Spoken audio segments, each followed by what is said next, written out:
Today we're going to talk about the challenges and opportunities of app marketing. So if you look at the title, it says food app, but I guess you could apply this to any application. And I'd like to start this discussion with a brief introduction by the other two panelists. So maybe you guys can very briefly introduce yourself, and then we'll move directly into the questions. Good day, everyone. My name is Pungkas. Thank you, Jan. We basically have, we were talking about food, so we have Cha Time, and actually we just launched our new Korean fusion restaurant called K-pop Indonesia. K-pop is actually just right in the Central Park corner, so you can stop by. Speaking about food, we also have Kepiting Cak Gundul, and part of our group is also Bebek Tepi Sawah. It's just part of it, but maybe you pretty much familiar with Cha Time.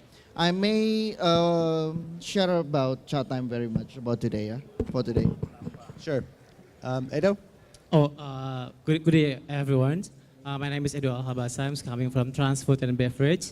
This is a very big company from a very big group in Indonesia. It's coming from CT Corporations, which is a holding company from Bank Mega, Trans TV, Transmedia, and everything.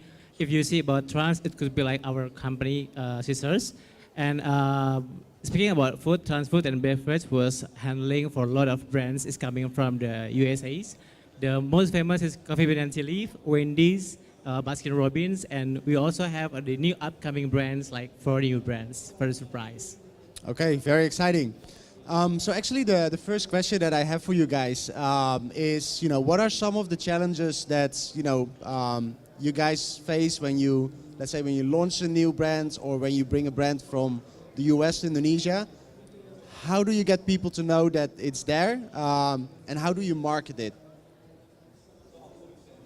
Yeah, in our company we have like trust, and also maybe like a lot of top of management thinking like we would like to buy the futures. I mean, like when we are coming with a very famous brand in the country of origins, we believe that people in Indonesia really love to see the brands. We can mention every brand that's coming from a very big country outside Indonesia. One of them is like Wendy's, Baskin Robbins is very famous here. Like, yeah, it's very easy for us because when we put the informations and when we just post in social media that, hey guys, we have new brands coming to Jakarta, which is coming from US, coming from Japan, and such things of informations, people will giving a lot of reactions, and we get a lot of people's attention about it. That's very interesting, and the lucky of our companies is because we have the other medias group. These medias also help us to let people know that we have a new brands coming onto the town that the people waiting for. It's been like, it's very easy for us because we have a very famous brand, so like, So what are some of the challenges? I mean, you have a famous brand, you have a big group behind you. Yeah, the most challenging things in our company because we are working for medium and premium brands, and we know that a lot of market is Indonesia is very having difficult and different social economic. So when we're talking about the price, some people think it's quite pricey. Some people think it was affordable. So depends on the location itself. But we also having a lot of challenges distribution. I mean, like in our brand, we have a commitment to import the ingredients. We have to use the not local ingredients. I mean, like that kind of things also impacting to our pricing strategies. So that price could be our most challenging things, So a lot of local brands doing like a price wars currently. A lot of people, even our competitor doing is very affordable pricings for beverage, like only 20,000. These prices could be like quite most challenging currently for our brands. What about you, Pungkas? A story about Cha Time. When did does anyone had Cha Time this month? No. That lady at the back, your next Cha Time on me, ya Bu. Your next Cha Time on me. Yeah. Okay. So the challenges are to selling the beverage industry lately is not about giving uh, giving comforty or to people because they thirst, but it's never about sensory gastronomical sensory anymore. Just because I'm thirsty so that we can sell chat time, it's not that. But our challenge is much more into selling value to Generation Z and the millennials, because there are many competition now lately. Uh, we have so many Thai milk tea and everything else. Meanwhile, we only have that brand, and we have like 30 various of menus.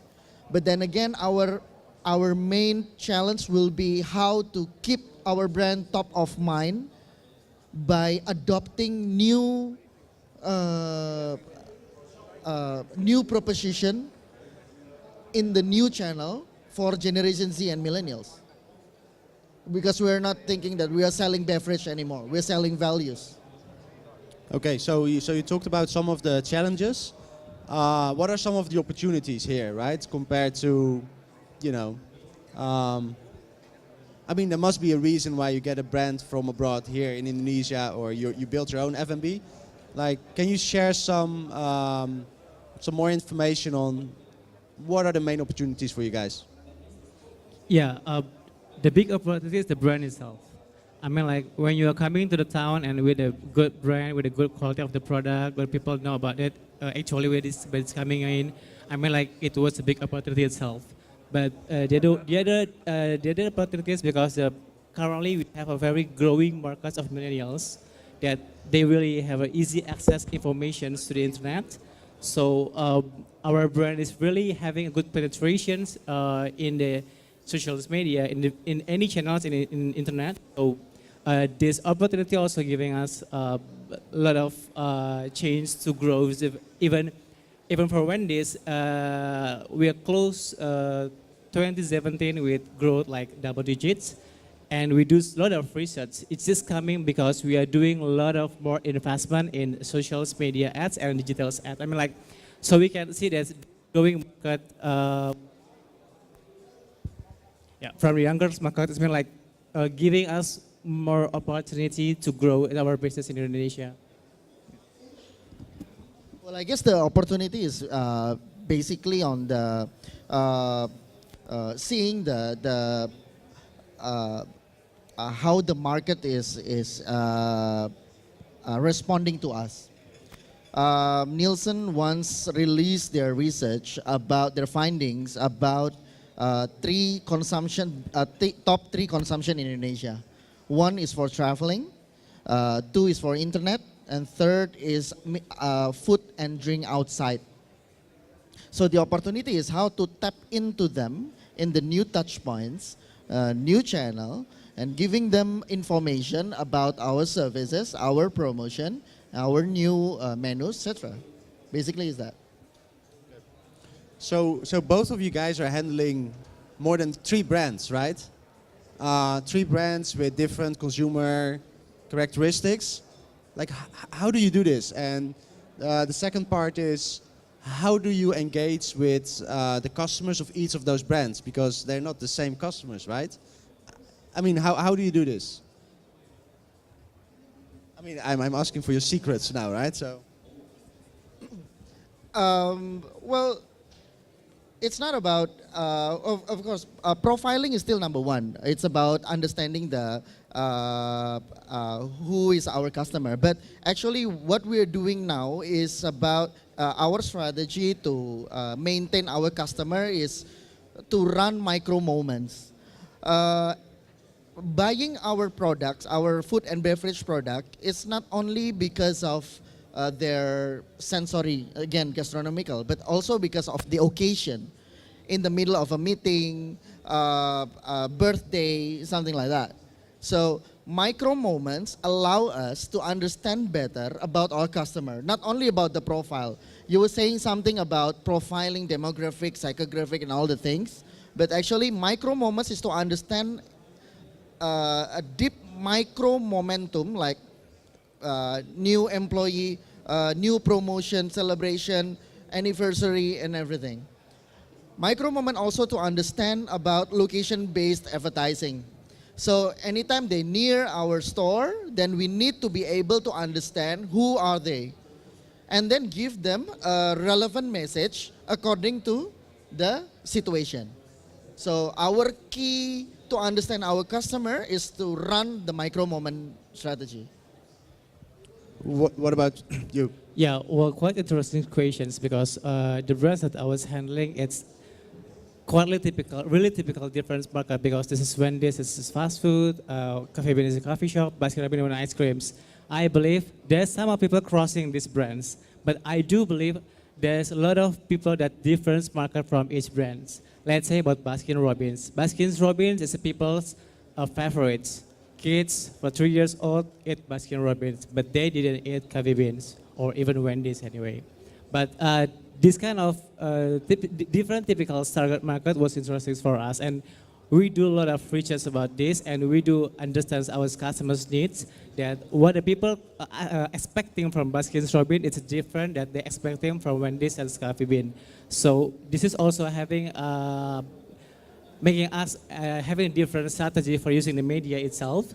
So if you see that Baskin Robbins is coming from a lot of investment in social media, in digital and internet, because we believe that Baskin Robbins market it was very huge. It's coming from 3 years old until 50 years old persons is coming like going to buy Baskin Robbins.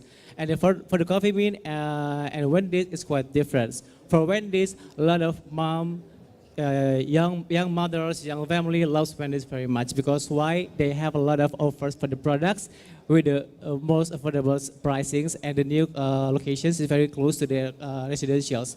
For the Coffee Bean itself, it's just very having specific market that's coming from young executive and businessmen, something like that. Of course, they have different needs and different expectations from the brand itself. So we use different media, we use different channels, we use different approach, and of course we deliver the different message of the promotion from each brands. Yeah. So how do you guys acquire and retain users? So we talked a bit about how you engage with your users, right? You're trying to target them when they are in their micro moments, right? To get them into your stores. How do you get new customers, and how do you make sure that they don't leave your brand or your program? The best part for Chatime is that the brand actually has already belonged to the Chatimers. That's our customer, Chatimers. What we do is, since they are Generation Z and the millennials, it's actually quite, we have the advantage to touch them via social media. But actually the juice of the engagement is actually on the loyalty program. Loyalty program from membership is almost like more than 60% of our business revenue.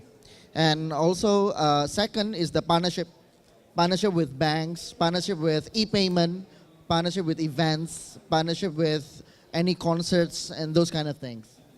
The third is about making innovations. Making innovations meaning adopting new technology, adopting new way of doing location-based advertising. So retaining means also to not disengage our message just because we launched the program, we launched the flavor, and then we disengage them. It's about retaining and making the concept of the message again, more frequent, more intimate, and give them a chance to give back to us. That's why in Chatime we have two major activations. Two major offline activations. So in online, we try to acquire and to learn their data. Meanwhile, in offline, we have cup design. So they can design our cup yearly. And then the second is the talent show. We call it Chatime It's Your Stage. So basically, we want to be close to the community. We want the brand to belong to the society. And then we want to give social impact to them. So actually, digital is just one thing to engage, you're right.